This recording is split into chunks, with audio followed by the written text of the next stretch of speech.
الحمد للہ رب العالمین والصلاة والسلام علی سید الانبیاء والمرسلین اما بعد فاعوذ باللہ من الشیطان الرجیم بسم اللہ الرحمن الرحیم الصلاة والسلام علیک یا رسول اللہ وعلی آلک وصحابک یا حبیب اللہ۔ اے برادران اسلام، پارٹ نمبر 7 ہے۔ انشاءاللہ ہم اس میں سنیں گے کہ ابن زیاد جو تھا وہ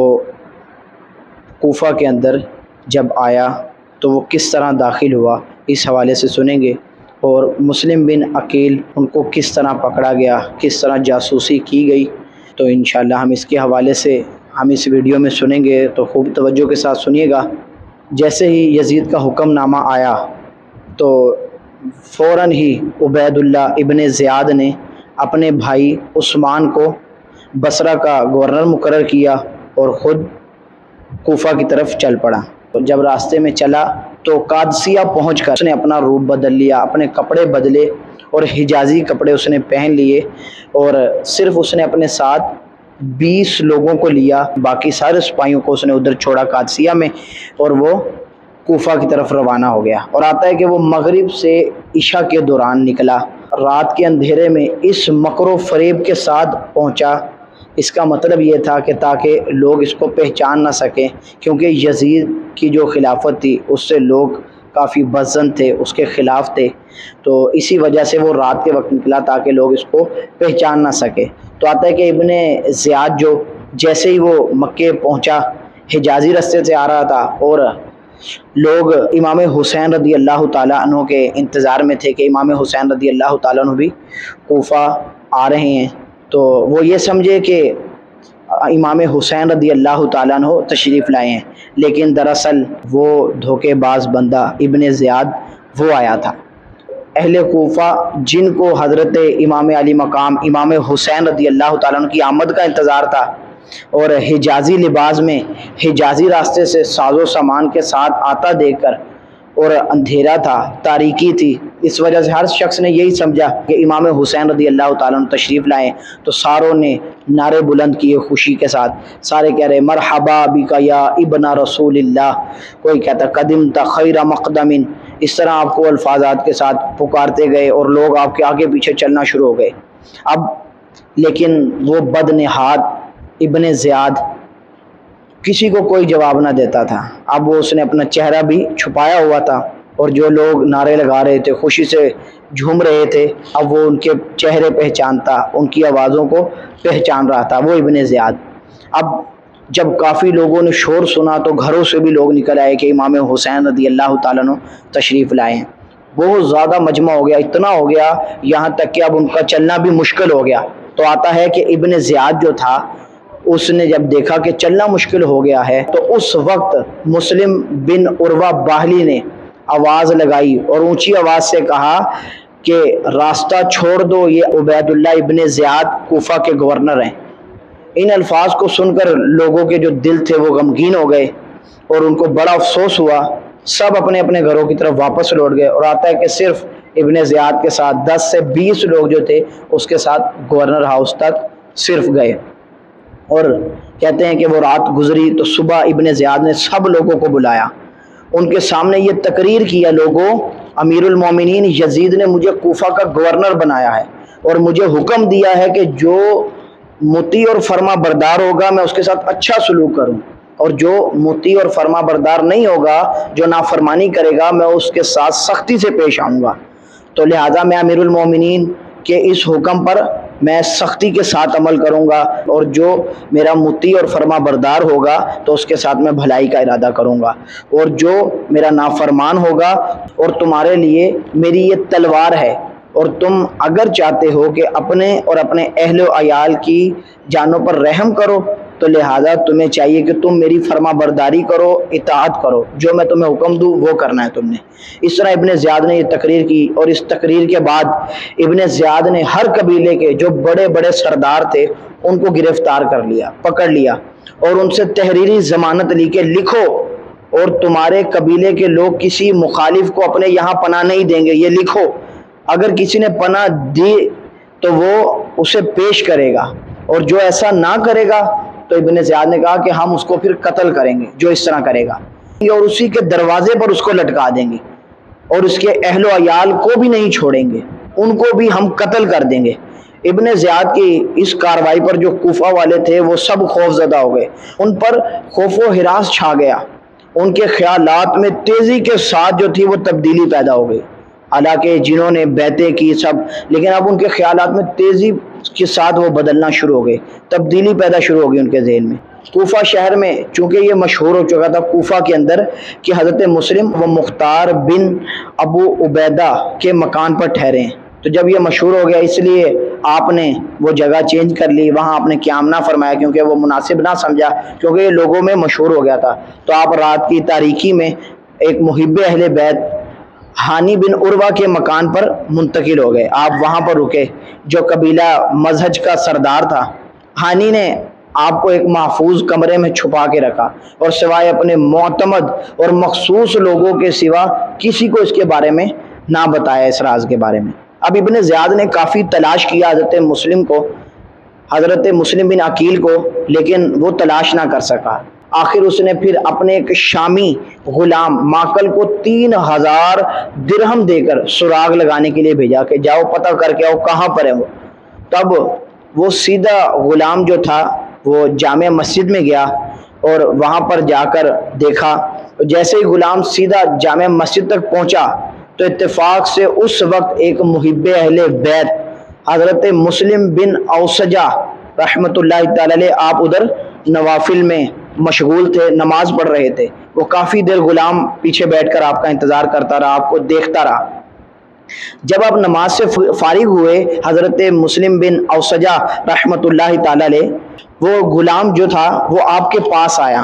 اور پاس آ کر کہا کہ میں ملک شام کا رہنے والا ہوں اور اللہ کے فضل و کرم سے میں اہل بیت کا محب ہوں،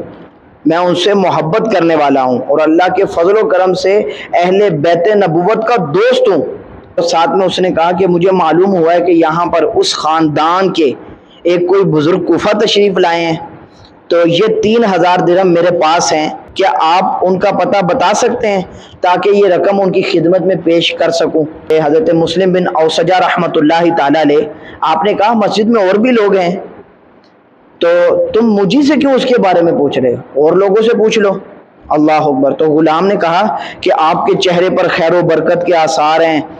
ان سے ظاہر ہوتا ہے کہ آپ ضرور اہل بیت رسول کے دوستوں میں سے۔ مسلم بن اوسجہ رحمۃ اللہ تعالی علیہ اس غلام کے فریب میں آ گئے تو کہا کہ تم نے خوب پہچانا، میں بھی تمہارے بھائیوں میں سے ایک ہوا اور میرا نام مسلم بن اوسجہ ہے۔ پھر حضرت مسلم بن اوسجہ رحمۃ اللہ تعالی علیہ اس غلام کو حضرت مسلم بن عقیل کے پاس لے گئے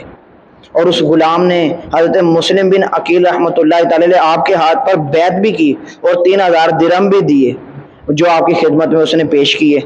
تو اب بیعت جب اس نے کر لی، 3000 درہم حضرت مسلم بن عقیل کو دیے۔ بیعت کے بعد وہ غلام روزانہ آپ کی خدمت میں پہلے آ جاتا سب سے، اور دن بھر آپ کے پاس رہتا، ساری باتیں آپ کی سنتا، سارے حالات جو معلوم ہوتے اس کو وہ رات کے وقت جاتا اور جا کر ابن زیاد کو وہ ساری رپورٹ دے دیتا، بتاتا کہ یہ اس طرح کر رہے ہیں۔ ہانی سے ابن زیاد کے جو تھے وہ پرانے تعلقات تھے، اور ابن زیاد کو بھنک نہ مل گئی ہو اس لیے ہانی جو تھے وہ حضرت مسلم بن عقیل کی وجہ سے اب ابن زیاد سے ملاقات نہیں کر رہے تھے، اس کو ڈر سے ملنے بھی نہیں جا رہے تھے، اور انہوں نے بیماری کے حوالے سے عذر بتایا ہوا تھا کہ میری طبیعت نہیں صحیح، میں بیمار ہوں۔ ابن زیاد نے ہانی بن عروہ کے پاس پیغام بھیجا کہ میں آپ سے ملنا چاہتا ہوں۔ ہانی بن عروہ جو تھے انہوں نے کوئی ڈر محسوس نہیں کیا کہ نہیں کسی کو پتہ نہیں ہے تو کسی نے نہیں بتایا ہوگا، تو لہذا وہ تنہا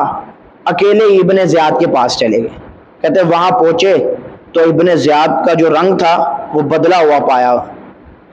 آپ نے سلام کیا ہانی بن عروہ نے، لیکن ابن زیاد نے کوئی جواب نہیں دیا۔ کچھ دیر آپ کھڑے رہے، اس کے بعد اس ابن زیاد نے غصے سے کہا ہانی تم امیر المومنین یزید کے خلاف اپنے گھر کو سازشوں کا اڈا بنائے ہوئے ہو، تم مسلم بن عقیل کو بلا کر اپنے گھر میں چھپائے ہوئے ہو اور ان کے لیے ہتھیار جمع کر رہے ہو، اور اپنے محلے میں ان کے لیے مدد کے لیے آدمی اکٹھے کر رہے ہو، اور سمجھتے ہو کہ یہ ساری باتیں مجھ سے چھپی رہیں گی۔ ہانی بن عروہ نے پہلے تو ان باتوں سے ساروں سے انکار کر دیا کہ نہیں نہیں، میں نے تو ان کو چھپایا ہی نہیں۔ اب جب اس غلام کو پیش کیا گیا جو ماکل، جب اس کو دیکھا تو ہانی بن عروہ کے رنگ اڑ گئے، ان کے ہوش اڑ گئے، اب انکار کی گنجائش ہی نہیں رہی۔ تو ہانی بن عروہ نے کہا کہ اصل حقیقت یہ ہے کہ میں نے ان کو نہیں کہا کہ آپ میرے گھر پر آؤ، بلکہ وہ خود میرے پاس آئے ہیں، تو لہذا پھر میں ان کو انکار نہ کر سکا، تو میں نے پھر ان کو اپنی مہمان نوازی کے طور پر اپنے گھر میں رکھ لیا۔ تو کہتے پھر ہانی بن عروہ نے کہا میں آپ سے پکا وعدہ کرتا ہوں کہ میں ابھی جا کے مسلم بن عقیل رحمۃ اللہ تعالی کو اپنے گھر سے نکال دوں گا اور میں سبکدوش ہو جاؤں گا،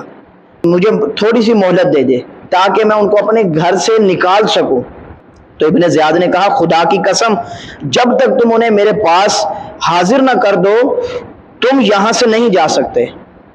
ہانی نے کہا خدا کی قسم میں اپنے مہمان کو قتل کے لیے تمہارے سپرد ہرگز نہیں کر سکتا۔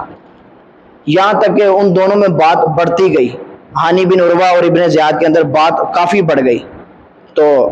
ابن زیاد نے کہا کہ تم اگر ان کو میرے سپرد نہیں کرو گے تو میں تمہیں قتل کر دوں گا، تمہارا سر اڑا دوں گا، تمہارا سر قلم کر دوں گا۔ ہانی بن عروہ نے کہا کہ اگر تم میرا سر قلم کر دو گے تو تم بھی نہیں پھر بچ پاؤ گے، تمہارے ارد گرد بھی پھر تلواریں چمکیں گی۔ یہ جب ابن زیاد نے سنا تو وہ غصے میں آ گیا، آگ بگولا ہو گیا اور کہا کہ اچھا تم مجھے دھمکی دے رہے ہو ابن زیاد کو؟ تو پھر ہانی کے سر پر اور منہ پر ڈنڈے مارنا شروع کر دیے ابن زیاد نے، اور اتنے مارے کہ آپ لہو لہان ہو گئے، تو آتا اور کپڑے بھی خون سے لت پت ہو گئے۔ ایک سپاہی جو آپ کے قریب کھڑا تھا، ہانی بن عروہ نے اس کی تلوار پر ہاتھ ڈال کر چھیننے کی کوشش کی، لیکن غلام نے اپنی تلوار جو تھی وہ چھڑا لی۔ جب ابن زیاد نے یہ دیکھا تو ابن زیاد نے کہا کہ اے ہانی اب تو نے اپنا خون میرے لیے حلال کر دیا، اور پھر سپاہیوں کو حکم دیا کہ اسے کھینچ کر لے جاؤ اور اس کو کمرے کے اندر بند کر دو۔ اس کو تبری کے اندر ذکر کیا گیا، جلد 2 صفحہ 192 پر ذکر کیا۔ پھر آتا ہے کہ شہر میں یہ افواہ پھیل گئی کہ ہانی کو قتل کر دیا ہے ابن زیاد نے۔ جب یہ افواہ پھیلی تو آتا ہے کہ عمر بن الحجاج جو ہانی کے نسبتی بھائی تھے، جب انہوں نے سنا تو وہ کئی ہزار ہتھیار بند سواروں کو لے کر گورنر ہاؤس کو انہوں نے گھیر لیا۔ عمر بن الحجاج نے اونچی آواز سے پکار کر کہا میں عمر بن حجاج ہوں اور میرے ساتھ قبیلہ مدحج کے ہزاروں سوار ہیں، ہم نے اطاعت سے روگردانی نہیں کی، ہمارے سردار ہانی بن عروہ کو قتل کر دیا گیا ہے، ہم اس کا انتقام لینے آئے ہیں۔ پھر انتقام کا شور بلند ہو گیا۔ اب گورنر ہاؤس میں ساری جگہ یہی شور کہ انتقام ہم نے بدلہ لینا ہے۔ تو آتا ہے کہ ابن زیاد نے جب یہ صورتحال دیکھی تو وہ بھی ایک دفعہ ڈر گیا، گھبرا گیا، تو اس نے قاضی شریح سے کہا کہ آپ پہلے جائیں ہانی بن عروہ کو دیکھ لیں کہ وہ زندہ ہیں، اور ان کو جا کر بتا دیں کہ یہ افواہ جھوٹی ہے اور ہانی بن عروہ جو ہے وہ زندہ ہیں۔ تو جب قاضی شریح جو ہے اندر گئے تو ہانی نے قاضی شریح سے کہا کہ میرے قبیلے والوں سے میرا حال بتا کر کہہ دیجئے کہ اس وقت اگر 10 آدمی بھی گورنر ہاؤس میں آ جائیں، 10 آدمی بھی اندر آ جائیں تو یقیناً میں چھوٹ جاؤں گا۔ قاضی صاحب جب باہر نکلے تو ابن زیاد کا ایک جاسوس تھا حمید بن بکر ازدی قاضی شریح کے ساتھ ہو گیا، تو اس لیے مجبوراً قاضی صاحب نے ہانی کا پورا حال ان کے قبیلے سے نہیں بتایا، بلکہ صرف اتنا کہا کہ وہ زندہ ہیں اور بعض مسلطوں کی بنا پر نظر بند کر دیے گئے ہیں۔ ہانی کے قبیلے والوں کو قاضی صاحب کی شہادت سے جب معلوم ہوا کہ ہانی بن عروہ کو ابھی نہیں قتل کیا گیا بلکہ وہ زندہ ہیں، ان کے قتل کی جو افواہ ہے وہ غلط ہے، تو وہ سب مطمئن ہو گئے، اور پھر وہ سارے مطمئن ہو کر وہ سارے